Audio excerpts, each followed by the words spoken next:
তো আজকে দেখো দুপুরবেলা আমি এখানে এনেছিলাম 1 প্লেট চিকেন বিরিয়ানি, যেটা আমি আর বোন মিলে হাফ হাফ করে খেয়েই কিন্তু বিকেলবেলা চলে গেছিলাম একটা কেকের দোকানে, যেখান থেকে এই সুন্দর চকলেট কেকটা এনেছিলাম।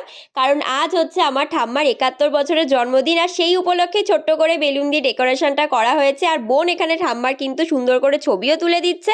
আর এই যে দেখো ক্যান্ডেল আনা হয়েছে 7 আর 1, যেটা মা এখন জ্বালিয়ে দিচ্ছে। আর এই কেকটা কেমন হয়েছে সেটা কিন্তু অবশ্যই তোমরা আমায় কমেন্ট করে জানিও।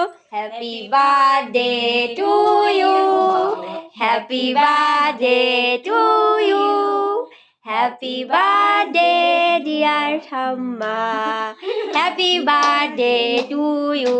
হাততালি দেয় সবাই। আর এখানে হয়েছে আরেক কাণ্ড, কেক কাটা হয়ে গেছে কিন্তু মোমবাতি লেভাতে আর মনে নেই, তাই জন্য কেক কাটার পরেই মোমবাতি লেভানো হলো। আর এখানে আমি আর বোন মিলে খাচ্ছি হলো কেক। আর আজকে ঠাম্মার জন্মদিন উপলক্ষে ডিনারে হয়েছে লুচি আর ঘুগনি। তো আজকের মতো সবাইকে টাটা।